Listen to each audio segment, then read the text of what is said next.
The next adjustment that we have to make to the car is the toe adjustment. And to further explain what the toe adjustment is, we're going to use this cutout that we have on the board now, and this is representing a view from the top. This is the front of the car, the front wheels, and the rear of the car, and the car is obviously traveling in this direction. And let's say that we have toe in on the front of the car. That would mean that these wheels were pointed in. In other words, they were pointed in toward each other. The car would look like it was snow plowing if you were a skier. Okay, the front of the wheels are pointed in toward each other. Now, toe out is obviously the opposite, where the front wheels are crabbing and they're pointed away from each other. Now, to check this, we have to have a reference of some sort all the way around the car. Now, a lot of people in the past have checked the front against the front with Dunlop optical gauges or whatever type, and then they go back to the rear, they use the gauges on the rear, and they check the right to the left rear. The only problem with this is that you could end up with both of the rear wheels pointed in one direction and the front wheels pointed in the opposite direction, and the chassis would not travel down the straightaway in a straight line. It would crab. So what we want to do is make sure we align the front wheels and the rear wheels at the same time using the same reference points. To do this, we use the string method, which is a legendary method, and it's got its headaches, but it is actually the most successful way to get the job done. And what we use is like fish line or a threaded a twine of some sort, and we string it between jack stands or oil cans or whatever you want to use on each side of the car. Oops, messed up my string there. And as we're setting these up, we have to make sure that they extend past the end of the car on the front and the back, because we're going to have to take a measurement from string to string to make sure they are parallel at all times. Now, to get them parallel to the center line of the chassis, which is obviously one of the most important points to get the wheels pointed straight, we're going to have to use some sort of a reference, which hopefully we already have because we've done the track measurement. And by doing the track measurement, that means that we have set this wheel exactly the same distance from the center line as we have the left one. And so we can actually use the wheel itself to measure to the string on each side and get that measurement the same. And do the same on the rear of the car. In other words, measure from here to here and get that measurement the same as the outside of the wheel here to the outside of the string. We might end up with the strings looking like this, sort of. Maybe they're wider on the front than they are on the rear of the car. And what we have to do is we have to take an overall measurement from one end of the strings to the other end of the strings and readjust them at the last point. So we make sure that they stay parallel with each other and that they are still parallel with the center line of the car. And after we're finished with all this stuff, which takes quite a while sometimes, is we hopefully have a parallelogram with the sides that are parallel with the center line of the car. And then we can use these strings to measure our toe to the front of the wheel and the back of the wheel and figure out exactly where it should be. And the nice thing is that they are related to where the back wheels are going to be at the same time. Let's go to the car and put it to practical use now. All right, once we have the strings set up around the car, we have to make sure they are centered, and we have to line them up with the center line of the car. And the first thing you want to make sure that when you're setting the strings up themselves is that you have them approximately in the center of the hub height with the wheel as far as the front and the rear. Now, the rears will obviously be a little bit higher because the wheels are larger diameter than the fronts, and we'll also have to make sure that the strings are tight enough so that it doesn't droop too much between the wheels, and you have to make sure they're tight enough so that you don't accidentally move the string back and forth and it wiggles for a half an hour before you get a measurement. Okay, that's the good reason for using a good quality fish line. Now, after we have them taut, and they're nice and taut between the jack stands, the first measurement we want to make is from the hub to the string itself. We use a part of the wheel or a lug nut or the hub itself to measure to the string and see exactly what it is. You want to use a string that doesn't go beyond 1/8 of an inch so you can get it between some lines on a ruler so you can read it. And then do this on both sides. We'll place this wheel at, let's say, 5 inches. We'll go to the opposite side of the car. We'll do the same thing, place that one at 5 inches. And then at that point, since we know the strings are equal distant from the wheels themselves, we can do the overall adjustment. It needs 2 people for this one. And he'll hold it on one. I'll measure to this. We have 74 inches. We'll repeat the same thing on the back of the car. And let's say we have 72 inches on the back of the car. And that means that we have 74 inches here. We're 2 inches wider on the front. So as he's holding it over there, I would move this one in 1 inch, and he would move his in 1 inch, so we would have 72 on both ends of the car. After you get the strings set up at the same distance from each side, in other words, after the strings are parallel with one another, let's say you are a little clumsy like I am and you knock one of the strings over. You always have the other string, hopefully, that you haven't hit, that you can remeasure from, as long as you've remembered that measurement that was the full width of the car from string to string. And you can reset the string up as accurately as it was in the first place. You won't have a problem there. So be sure to write down the number that you had from the distance apart string to string, just in case you do hit them. Okay, now going back to the track measurement from before, for you people that have Lolas or some old Royales or certain Crosleys or Winkelmans or whatever, there was no provision for the track adjustment. In other words, you had the bushings on the inside and the bushings on the outside, and there were no rod ends or any tie rod ends like there are in this one. And so you're going to have to live with whatever the track measurement was at 0 camber.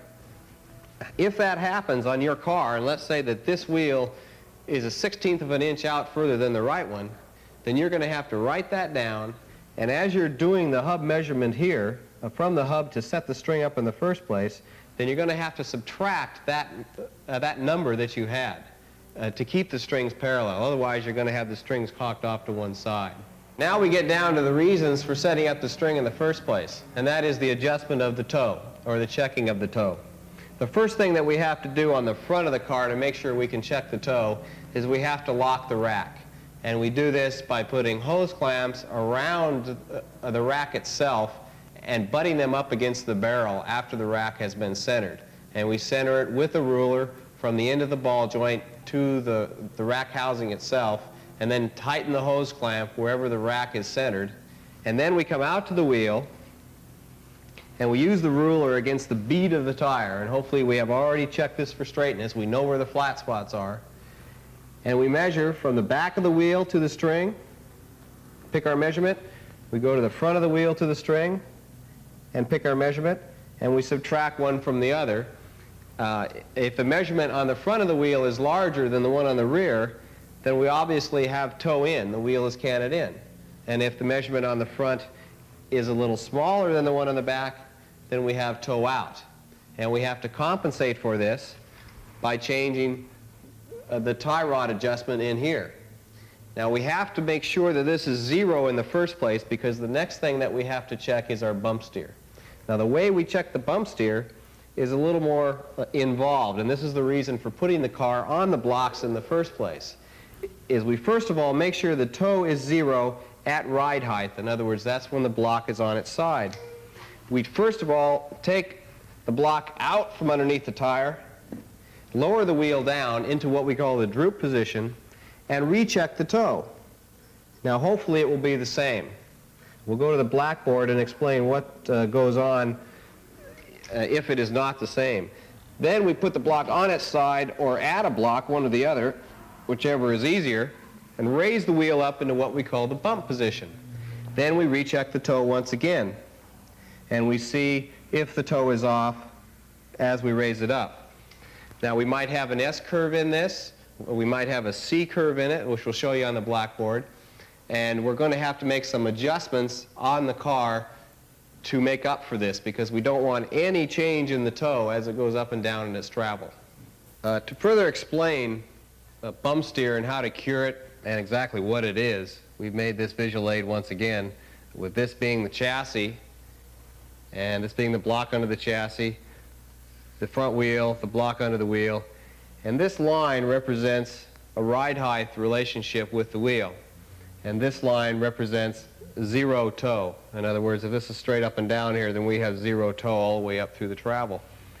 Now let's say in our car we've just checked it and we end up with a toe characteristic change or a bump steer change like this, which means that as we raise the wheel up into the bump position, the wheel has a tendency to toe out. And if we lower it into the droop position, it has a tendency to toe in. Now this line, let's say it represents the steering rod at this time.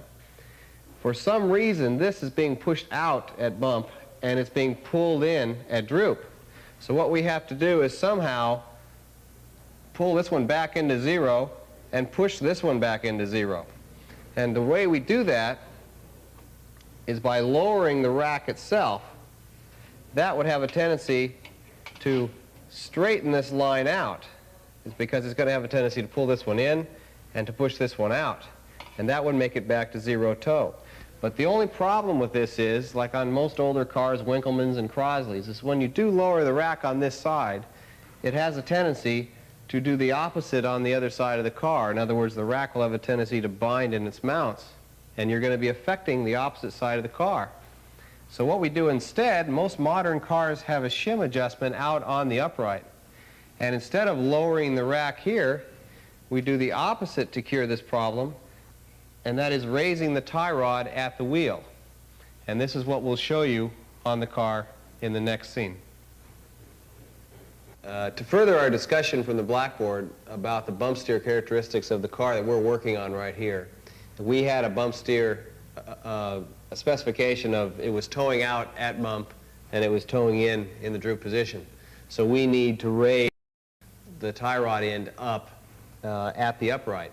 So we do this by loosening the bolt that holds it in, removing the nut, seeing how many spacers we have, removing the bolt, being very careful not to misplace them, moving some of the washers from the top to the bottom of the rod end, reassembling the whole group, making sure we tighten the nut back up again before we finish, because every time you check this you have to make sure that it is tight,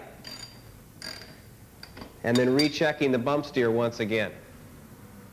On the rear of the car, the bump steer is a bit different than it is on the front, because instead of working with two arcs vertically, you're working with two triangles that are setting horizontal in the suspension system of the car. The first triangle is made up by the camber link and the upper trailing arm, and the bottom triangle is made up by what I call the tow rod and the A-arm or parallel links, depending upon the setup of your car.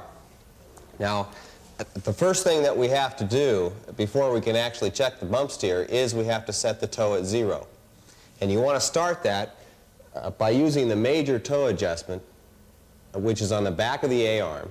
And if we lengthen this rod end, then the toe would actually come in because it's pushing the back of the upright out. And it's going to hinge on the front, and the front of the tire is actually going to move in, and that's going to tow the car in. On the other hand, if we shorten the rod end, it's going to have a tendency to pull the back of the tire toward the gearbox, and the tire is going to have a tendency to turn out.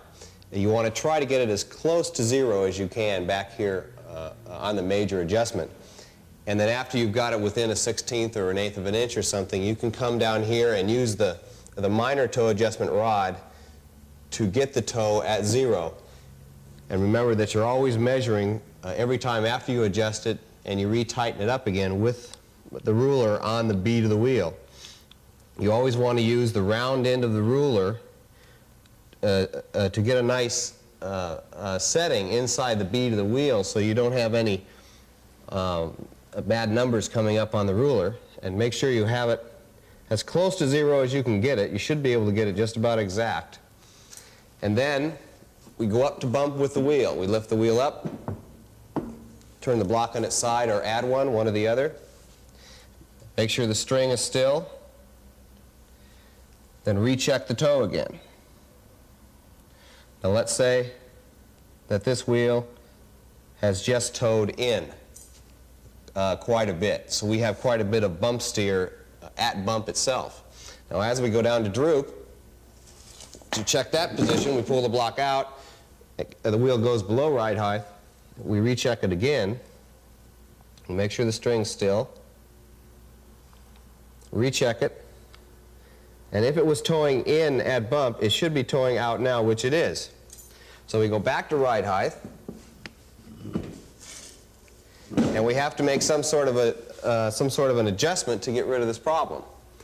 And what we do first, there is no way to look at your car and say, this is exactly how I'm going to get rid of the bump steer, because there's too many different types of chassis. So I use the trial and error method as far as a teaching method, because there's so many different cars. I could say, do it one way on one car, and it's going to be the opposite. So what you want to do the first time you try, and we have a toe-in situation at bump, which means as the wheel moves up, it should be pushed out more. So we would most likely want to shorten this rod quite a bit.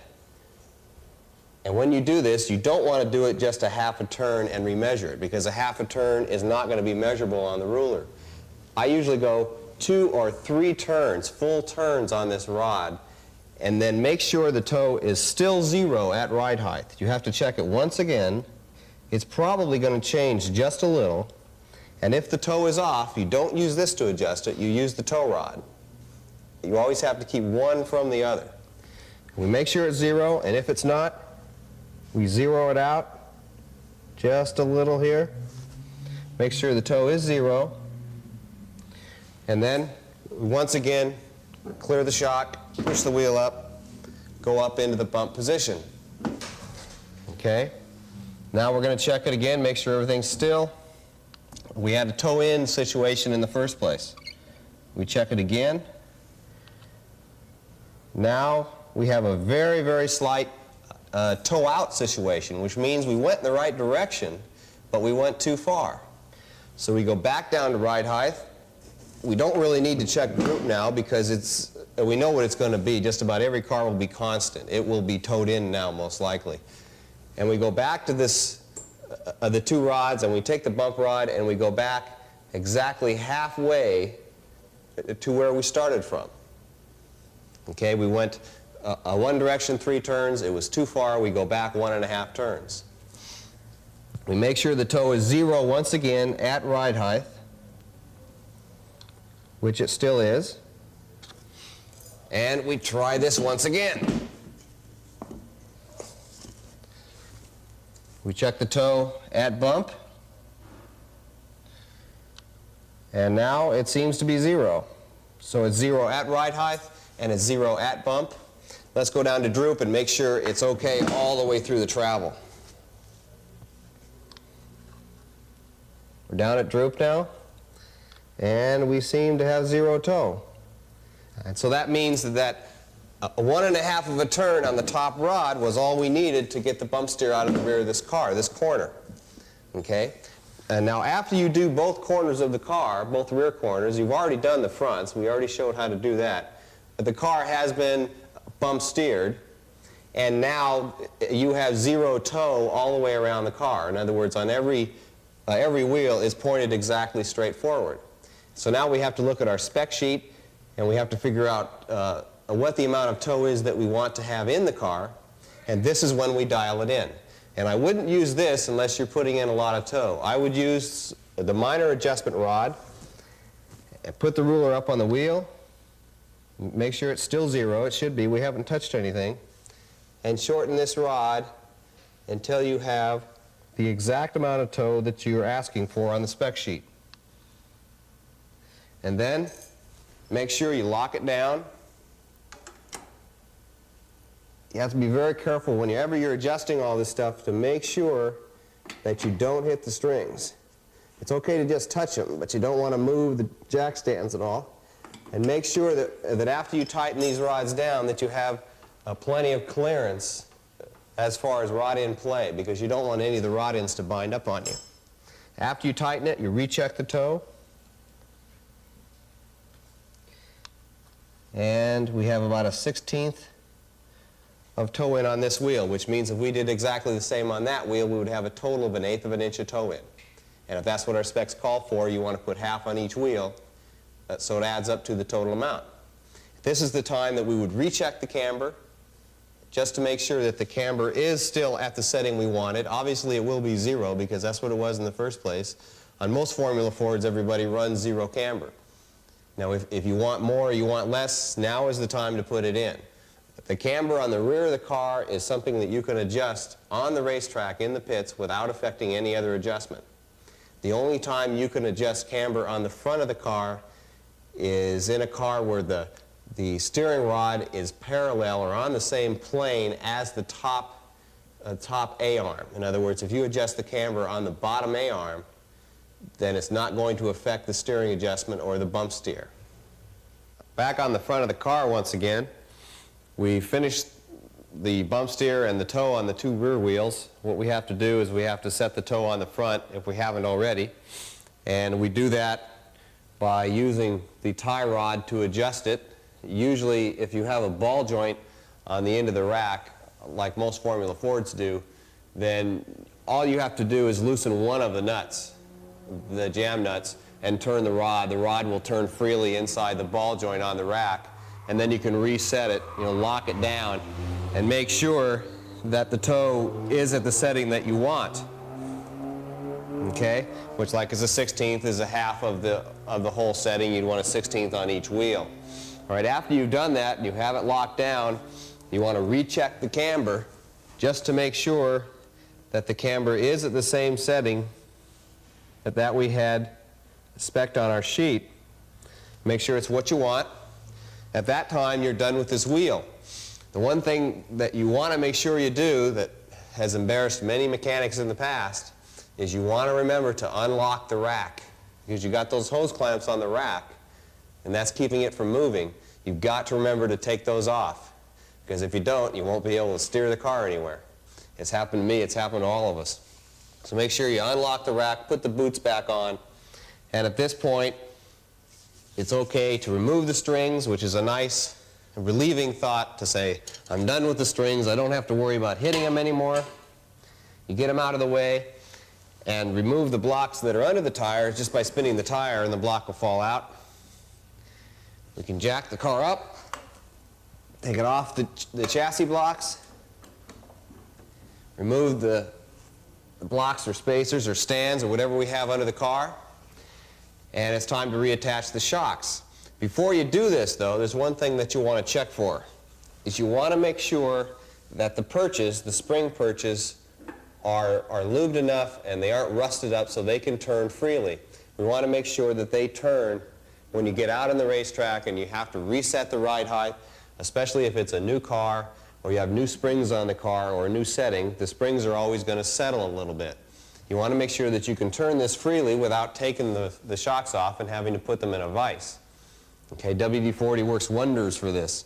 You also want to make sure that when you put the springs and the shocks back on the car that the perch heights are the same on both shocks from side to side. Obviously the rears are going to be a little bit different than the fronts. Okay, we reattach the shocks, remove the blocks, and you can put the car back on the ground once again and be all ready to do your ride height. And when you put the car back on the ground, you want to make sure that you keep the shim that was underneath the block, if you had one. In other words, when we leveled the car in the first place, and you put these blocks under the tire, and let's say that this space of the ground was 1/8 of an inch lower than that side, we had to put a shim under this tire. You remove the block, but you keep the shim there. And when you get the shocks back on the car and get the car back on the ground, you keep the shim under there, so when we do the sway bar preload, then the car is going to be level.